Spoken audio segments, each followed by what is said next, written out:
Tough new restrictions have come into force in France. No one can now leave home without a government form that they print out to justify their reason for being outside.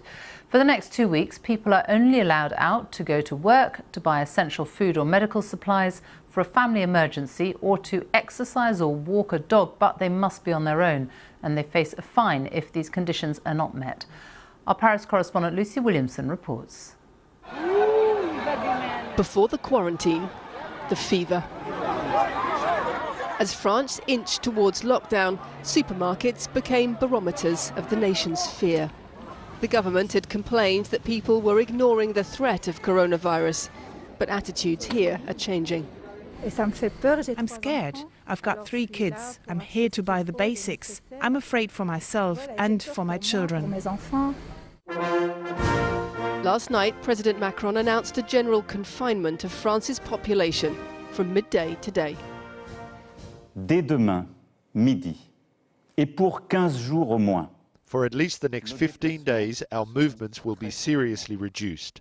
It means that outside gatherings or meeting friends or family won't be permitted. Going for a walk, meeting friends in the park or in the street won't be possible. All infractions to these rules will be punished. It's just gone midday here. The new rules have come into force and there are still a few people out on the Champs-Élysées. 48 hours ago, the government was telling people to come out to vote. Now it's saying, stay in your homes unless it's essential or face a fine. Within minutes of the deadline, extra police were out questioning people still on the streets. 100,000 officers have been deployed to enforce the new rules. Today's deadline sparked a last-minute rush to leave the capital. Polls suggest a sudden jump in anxiety here. Normality, no longer a barrier to this crisis, is disappearing, and France instead is learning to manage its fear. Lucy Williamson, BBC News, Paris. Well, Belgium has also tonight said that everyone must stay at home from midday tomorrow for almost 3 weeks to prevent the spread of the coronavirus. Belgians will only be allowed out for medical attention, to exercise or to work in some businesses deemed essential, such as supermarkets and chemists. 10 people have died in Belgium. Meanwhile, Italy remains the worst hit country with another big surge in cases today. There are now more than 30,000 cases there. 2,500 people have died. Spain, which has locked down its 47 million inhabitants, saw cases increase to more than 11,000 cases. More than 500 people have died there. In Germany, Chancellor Merkel has banned religious services and venues, including clubs, bars, leisure facilities, zoos and playgrounds. They'll also be closed. Germany now has over 9,000 cases and 24 deaths from the virus. Well, Jenny Hill is in Berlin. Damian Grammaticus is in Madrid. But first, let's speak to Mark Lone, who is in Rome for us. And Mark, terrible death toll there today, but also thousands of people, 2,000 people in intensive care. Yeah, Sophie, the numbers really are shocking. Today, Italy's Prime Minister said this country had overcome fascism and world wars, but never more than now was there such a need for Italians to be united. He said that 10,000 medical students would have their final year exams scrapped so that they could move more quickly into the healthcare system and support doctors and nurses.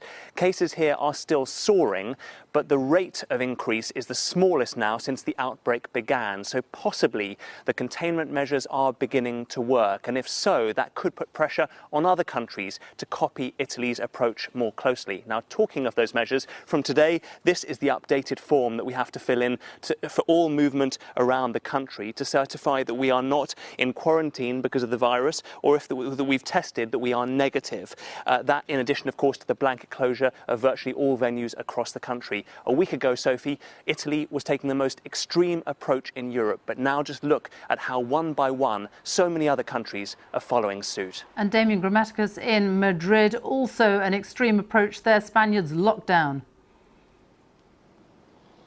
Yes, exactly right, Sophie. And consider this. Spain, about a week ago, was pretty much where the UK is today. So just a couple of thousand cases. And in 7 days, that has soared 7-fold. So what we saw out on the streets today, similar. Police out there ordering people to go back home, stopping their cars, checking them. This is Madrid's biggest train station behind me. It's virtually deserted. And that Spain here, I think, is equally a sign that if you don't take measures quickly, you get this huge rise in cases. The restrictions here were only brought in yesterday. We now have 2,000 more cases just in the last day, 500 people in intensive care. Spain's Prime Minister promising a massive economic stimulus to try to keep things going, and nobody here complaining that any of this is excessive. And Jenny Hill, Germany is being shut down but not locked down quite yet. Not quite yet, but today Germany raised its official risk level from medium to high as the number of newly confirmed cases continues to accelerate. The health authorities up and down the country are bracing themselves. Here in Berlin today, they announced they're to turn a big exhibition centre into an extra hospital with 1,000 beds. The authorities have pretty much shut down every aspect of normal German daily life now, affecting leisure, religion, business. People have been told they should stay at home. They're being told they shouldn't go on holiday either in the country or abroad.